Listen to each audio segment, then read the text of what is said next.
بسم اللہ الرحمن الرحیم۔ توضیح القسمین۔ ان بعض الامور يحصل العلم بها من دون انعام نظر وفکر فيكفي في حصوله ان تتوجه النفس الى الشيء باحد اسباب التوجہ الاتیہ۔ فرماتے ہیں علم ضروری اور نظری کی وضاحت میں کہ کچھ چیزوں کے بارے میں جاننا ہے، فکر کو بروئے کار لائے بغیر ان کی معرفت حاصل ہوتی ہے۔ بس اسباب توجہ میں سے کسی ایک سبب جو مورد نظر ہے اس کی طرف متوجہ ہونا کافی ہے، اس میں غور و فکر اور اپنے عمل کو جاری کرنے کی کوئی ضرورت نہیں ہے، جیسا کہ آپ کی خدمت میں مثالیں پیش کر دیے۔ اچھا، کوئی بھی واسطے کی طرف محتاج نہیں ہے، نہ فکری واسطہ نہ عملی واسطہ۔ اس کوالٹی کو چاہے وہ علم تصوری ہو چاہے علم تصدیقی ہو، اس کو ضروری اور بدیہی کہتے ہیں۔ مگر کچھ امور کی جن امور کو جاننا آسانی کے ساتھ نہیں، بلکہ انسان کو اپنی فکر کی ضرورت پڑتی ہے اور عقلی جو عمل ہے اس کے جاری کرنے کی طرف انسان محتاج ہوتا ہے۔ اسی طرح فکری جو معادلات ہے، فرمولے ہیں، ان کے اجراء ان کو جاری کرنے کی ضرورت ہے۔ جیسا کہ علم جبر کے فرمولوں کو جاری کریں تو پھر انسان معلومات کے ذریعے مجہول تک پہنچ جاتا ہے۔ بس انسان کو کیا کرنا پڑتا ہے؟ جو معلومات اس کے پاس ہے ان معلومات کو مرتب کرنا پڑتا ہے، ان معلومات کو منظم کرنا پڑتا ہے تاکہ انسان کا ذہن ان معلومات سے جو انسان کے پاس ذخیرہ ہے، شیء مجہول تک انسان ان معلومات کے ذریعے پہنچ جائے، معلومات سے مجہولات کی طرف انسان کا ذہن منتقل ہو جائے۔ ان کی مثالیں بھی آپ کی خدمت میں عرض کر چکا ہوں۔ تو اس جیسے علم کو جس میں فکر کرنے کی ضرورت ہو، تدبر کرنے کی ضرورت ہو، عمل کرنے کی ضرورت ہو، تو پھر اس صورت میں اس علم کو علم نظری کہتے ہیں یا علم کسبی کہتے ہیں، چاہے وہ تصوری ہو چاہے وہ تصدیقی ہو۔ علم تصوری نظری کہیں گے، علم تصدیقی نظری کہیں گے۔ آئیے عبارت میں دیکھیں، مختصر سی عبارت ہے: توضیح القسمین، ان دونوں قسموں کی وضاحت، یعنی علم ضروری اور علم نظری کی توضیح وضاحت۔ ان بعض الامور يحصل العلم بها، کچھ امور کچھ چیزیں ایسی ہوتی ہیں يحصل العلم بها جن کے بارے میں علم حاصل ہوتا ہے، من دون انعام نظر و فکر، نظر اور فکر کو بروئے کار لائے بغیر، یعنی ان کو استعمال میں لائے بغیر کچھ امور کے بارے میں علم حاصل ہو جاتا ہے۔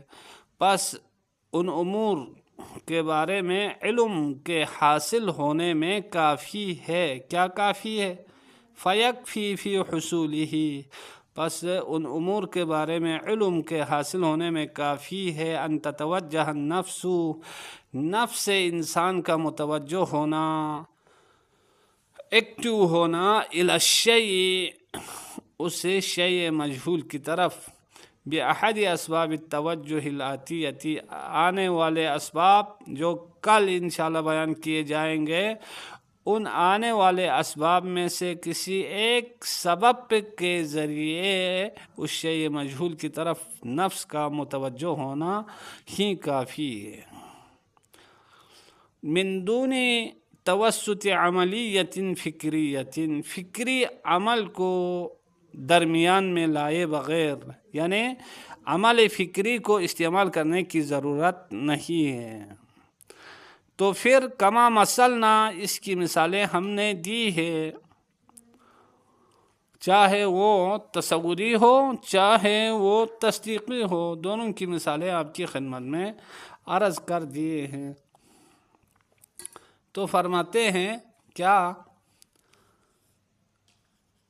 وَهَذَا هُوَ الَّذِي، یہ وہ علم ہے، یہ وہ چیز ہے، یا یہ وہ علم ہے، یسمى بالضروری او البدیہی، جس علم کو نام رکھا جاتا ہے علم ضروری یا علم بدیہی، برابر ہے، سواء برابر ہے، اکانا تصوراً ام تصدیقاً، چاہے وہ علم تصوری ہو چاہے علم تصدیقی ہو، اس علم کو کیا ہے، ضروری یا بدیہی کہتے ہیں، جس میں کیا ہے، انسان کو اپنی فکر اپنی نظر کو بروئے کار لانے کی ضرورت نہ ہو، بلکہ اسباب توجہ میں سے کسی ایک کے ذریعے نفس شیء مجہول کی طرف متوجہ ہو، تو پھر کیا ہے، انسان کو علم حاصل ہو جاتا ہے اس شیء کے بارے میں۔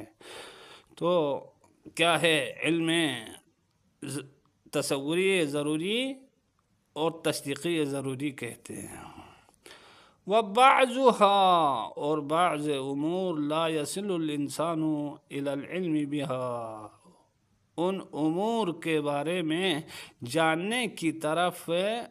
جاننے تک انسان نہیں پہنچ پاتا ہے، بسہولت، آسانی کے ساتھ، بل لا بد، بلکہ انسان کے لیے ضروری ہے، ان کیا ہے، امور کے علم تک پہنچنے کے لیے، من انعام النظر، نظر کو بروئے کار لانے کی ضرورت ہے، نظر کو بروئے کار لانا ضروری ہے، و اجراء عملیات عقلیت، اور ان عملیات کو جاری کرنے کی طرف یا جاری کرنا ضروری ہے جو عقلی ہیں، اور ان معادلات اور فارمولوں کو جاری کرنے کی ضرورت ہے جو فکری ہیں، کل معادلات الجبریتی، جیسا کہ علم جبر کے فرمولے ہیں، ان کو جاری کریں گے تو کیا ہے، حساب کے وہ مقصود منزل تک پہنچ جائیں گے۔ فَيَتَوَسَّلُ بِالْمَعْلُومَاتِ عِنْدَهُ، پس انسان پہنچ جاتا ہے ان معلومات کے ذریعے، عِنْدَهُ، جو انسان کے پاس ہے، جن معلومات کا خزانہ انسان کے پاس موجود ہے، ان معلومات کے ذریعے انسان پہنچ جاتا ہے الی العلم بهذه الامور المجہولات، ان امور مجہولات کے بارے میں جاننے تک، علم حاصل کرنے تک انسان پہنچ جاتا ہے۔ ولا یستطیع، اور انسان طاقت اور استطاعت نہیں رکھتا ہے، ان یتصل بالعلم بها، ان امور کے بارے میں حصول علم تک پہنچنے کی استطاعت نہیں رکھتا ہے، رأساً ڈائریکٹلی، یعنی ڈائریکٹ انسان ان امور کے بارے میں نہیں جانتا ہے اور ان تک نہیں پہنچ پا سکتا ہے، امور مجہولہ تک۔ من دون توسیط هذه المعلومات، ان معلومات کو واسطہ قرار دیے بغیر۔ کون سے معلومات؟ وہ معلومات جو انسان کے ذہن میں موجود ہے، جن کا ذخیرہ انسان کے ذہن میں موجود ہے، ان معلومات کو درمیان میں لائے بغیر ان امور کے بارے میں علم حاصل نہیں کر سکتا ہے۔